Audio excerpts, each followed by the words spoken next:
bienvenue. On fait un peu la page People de TV9 Mercantour. Ici, nous sommes avec Francis Lay, compositeur, grand compositeur devant l'éternel, parrain de TV9 Mercantour, qui a fait beaucoup de musique, de films dans sa longue carrière. Et on va essayer de lui poser quelques questions et qui va nous raconter un peu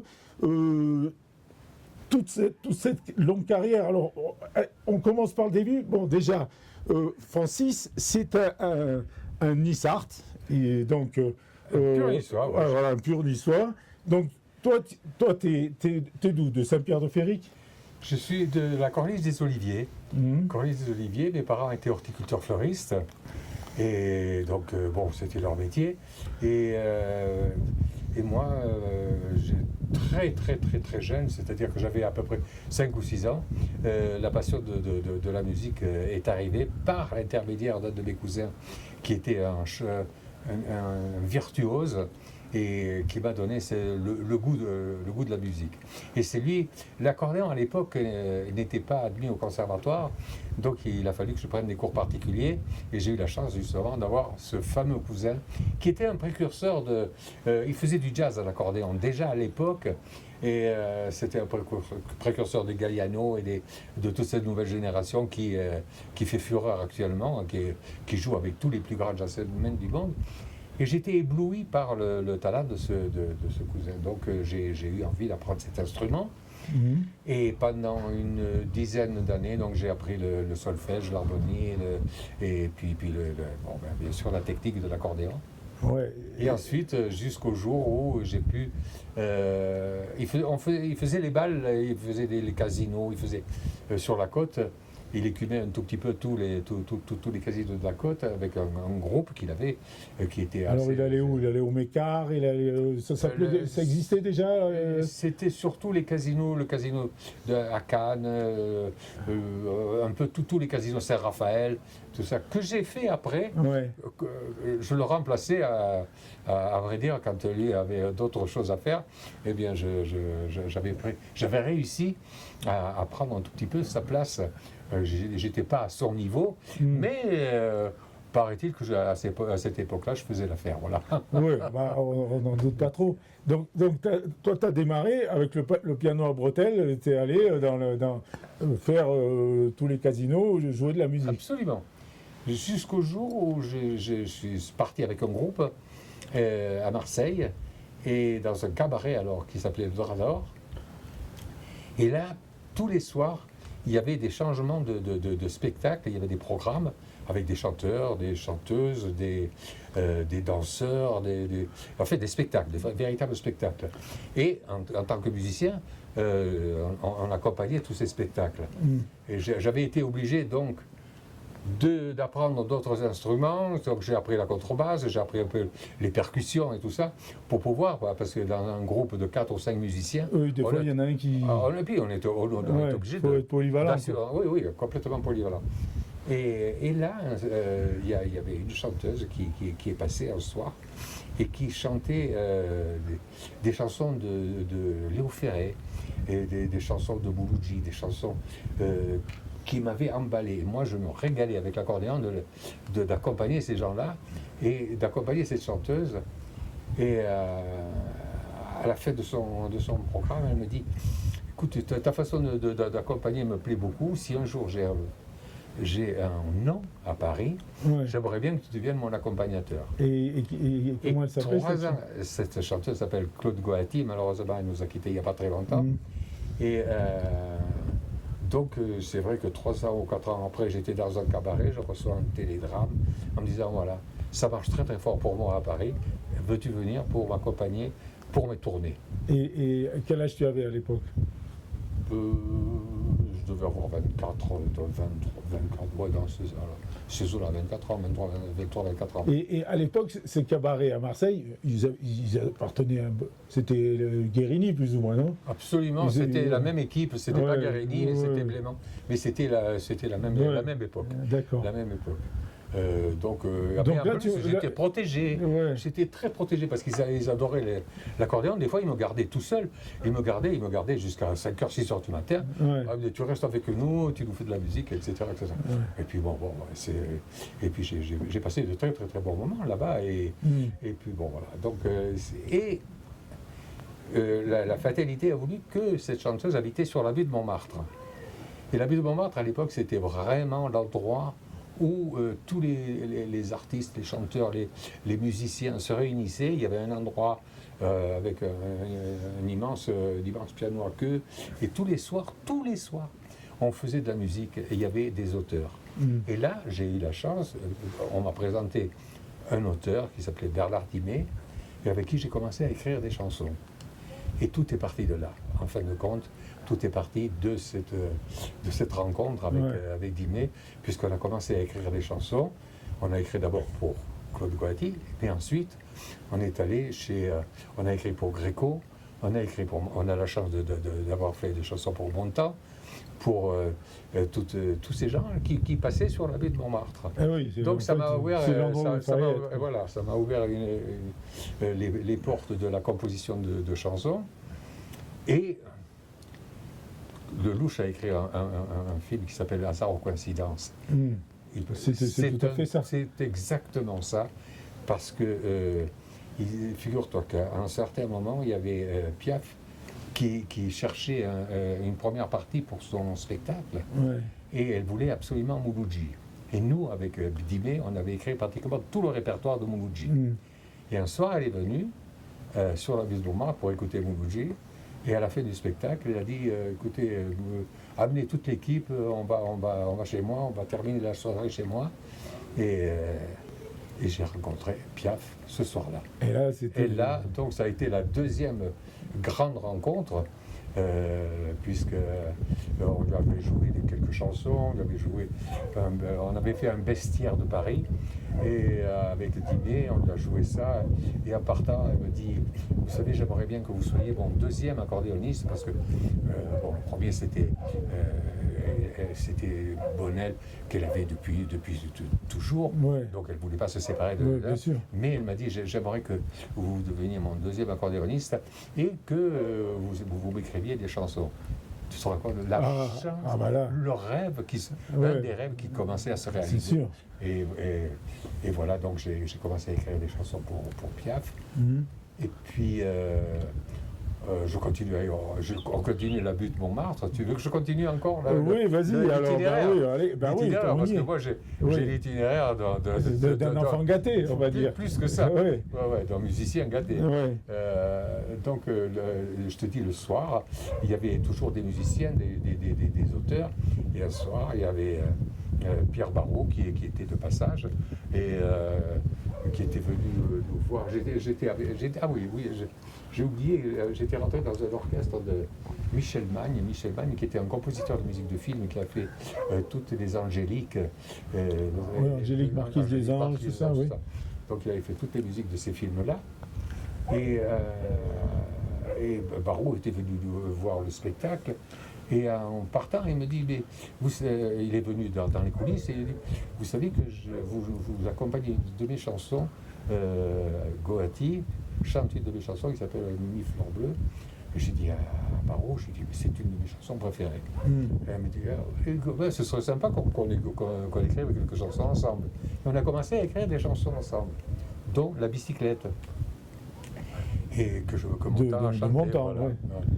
Et donc la suite, c'est que Barrault tournait dans un film qui s'appelait Une fille et des fusils, avec un jeune metteur en scène. Et ce jeune metteur en scène, c'est la surprise.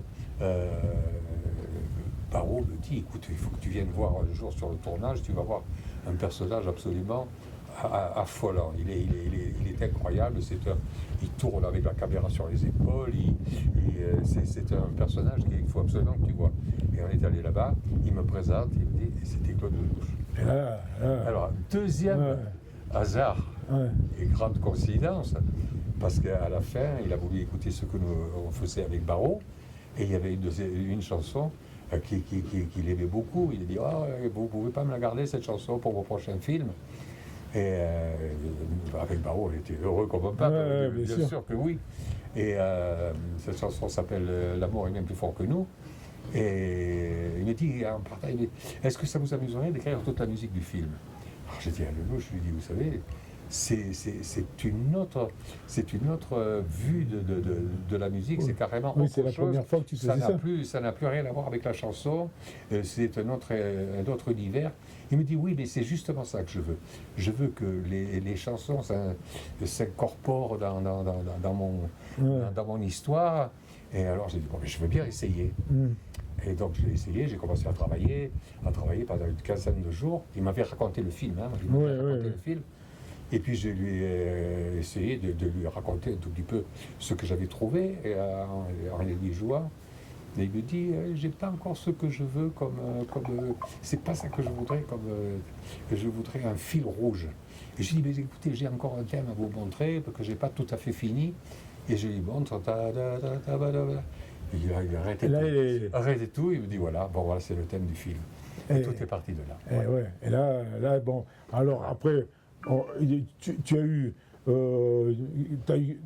l'Award, tu as eu un Golden Globe, tu as eu des trucs comme ça. Oui, mais la chance, c'est qu'effectivement, ce film, qui était Un homme et une femme, bien sûr, a eu la Palme d'Or à Cannes. Le premier film, Palme d'Or. Auquel tu fais la musique, en fait. Je fais la musique. Ouais. Donc voilà. Quand on dit et puis tout le monde l'a en tête, cette chanson. Quand on dit que la chance, elle n'existe pas, pour moi, elle a existé vraiment. Parce que ça vient de je ne sais pas où. J'ai eu la chance, les plus grandes les rencontres que j'ai faites, j'aurais jamais pu les faire sans la musique, justement. Mais voilà, c'est une grande part de chance et puis beaucoup de travail, parce que je travaillais énormément. Ici, on le voit. Tu viens à Isola 2000. Tu es toujours en train de composer, tu passes ton temps à faire ça. C'est passionnel. C'est passionnel. C'est pas un métier, c'est une passion. C'est une passion, voilà. Ouais. Donc là, dernièrement, parlons un peu d'actualité. Dernièrement, tu as encore composé une musique pour Lelouch. Oui, j'ai fait le dernier qui est sorti, c'était Salon en thème avec Johnny Hallyday et les trois. Eddie Mitchell. Et il n'y a pas un truc, celui avec Dutronc, non? Non, c'est pas ça. Ça n'a rien à voir. Toi, tu as fait Johnny et Eddie. Et voilà, le film s'appelle Salon en thème. Ouais. Et là, juste avant de partir, de venir ici à Isola, j'ai terminé le prochain qui va sortir au mois de décembre avec Jacques Dujardin et Elsa Silberstein, qui s'appelle 1 + 1. D'accord. Voilà, c'est le dernier qui va sortir effectivement pour les fêtes de fin d'année. Donc en fait, voilà, tu n'arrêtes jamais. En fait, t'arrêteras. De toute façon, c'est plus qu'un métier, c'est un plaisir. Ben oui, bien sûr. Ouais. C'est plus qu'un plaisir même. C'est quelque chose. Moi, je ne pourrais pas vivre sans la musique. Sans la musique, la vie serait une erreur. C'est pas moi qui ai dit ça, mais c'est un grand philosophe allemand. Donc voilà, il avait bien raison. Et en fait, la musique, c'est infini. Ce que tu peux composer, c'est infini ou pas? C'est infini. C'est infini parce que déjà au départ, la musique, c'est un langage universel. C'est-à-dire que tu peux écrire la musique au Japon pour les Japonais, pour les Américains, pour les Africains. Les notes, c'est toujours les mêmes. Toujours. Il n'y a que la façon de les disposer qui diffère. Et comme c'est à l'infini, voilà, je crois qu'il y a encore de beaux... Je crois que tu es très connu au Japon. Parce que, enfin, moi, je suis allé il y a longtemps au Japon. Je suis allé dans la tour Sony à Osaka. Je regarde, à l'époque, c'était le CDV. Je regarde, je vois des bacs entiers où tu y étais. Donc, ça marche pas trop mal là. Bon, et après Isola 2000, alors raconte un peu comment t'es venu. T'es venu pratiquement à la création d'Isola 2000. Presque, oui. Oh, ben, ça c'était facile parce que mes parents étaient donc à Nice et c'était vraiment la station la plus proche. Et moi, ce qui m'avait attiré, surtout ici à Isola 2000, c'était le concept. J'aimais ce concept de ski tout à l'intérieur et ski au pied. Voilà. Bon, moi, j'ai jamais été un grand skieur. J'ai toujours eu un très très bon manager. Jean-Louis Agnelli, on peut le citer, oui. Jean-Louis Agnelli, et qui a toujours essayé de me faire skier à peu près correctement. Je crois que, bon, je ne sais pas si je suis arrivé à Bah oui, oui, ça va. Puis le tennis l'été, on a joué ensemble. Ben oui, donc voilà, c'est une station où je me plais beaucoup. Et puis, voilà, je connais tout le monde, et puis je suis à l'aise, et puis je suis tranquille, et puis il fait toujours beau, et puis l'hiver, c'est rare qu'il n'y ait pas de neige, il y a toujours de la neige. Et donc, voilà, c'est une station que j'aime particulièrement. Et en étant niçois, bien sûr, ma ville de prédilection, Nice, Nice qui reste pour moi une des plus belles villes au monde, vraiment. Et je le pense sérieusement, parce que j'en ai fait quelques-unes de villes, mais Nice, c'est exceptionnel. Il y a ce côté mélange de le vieux Nice et la modernité. Puis on a un maire génial qui s'occupe de la ville merveilleusement, qui vient de faire une magnifique la coulée verte splendide, qui est voilà, bon, il faut le citer parce que c'est vraiment Estrosi, et que j'aime beaucoup parce que il aime la ville comme moi je l'aime. On aime cette ville parce que déjà on est né dans cette ville, mais en plus quand on voit qu'elle progresse, qu'elle s'améliore, parce qu'il y a eu des moments où elle était vraiment dénigrée, et j'ai eu la chance de faire une chanson avec Louis Nucera, le grand écrivain niçois, et qui parlait justement de ce dénigrement de la ville. Et là, je crois qu'elle est en train de redorer son blason, et l'aigle qui va nous sauver. Et puis, tu aimes le GC Nice, à chaque début de match, il y a l'aigle qui arrive sur le terrain. Absolument. Voilà. Bon, je crois qu'on peut finir là-dessus, c'est une bonne conclusion, non? Je pense que c'est pas mal, voilà. Bon, Alain Kévin, alors. Alain Kévin, je parle le niçois encore, et c'est dommage que ça se perd un tout petit peu, mais j'ai espoir que ça revienne, parce que elle était considérée quand même comme deuxième langue, on pouvait l'apprendre pour passer le bac en deuxième langue, et je crois qu'il y a... je crois que ça revient de plus en plus. Voilà. Bon, mais moi, j'ai été ravi de ce petit moment qu'on a passé ensemble. On n'est pas bien, devant ces mélèzes. Voilà, le comté de Nice. Et pour moi, c'est un beau conte. Merci beaucoup.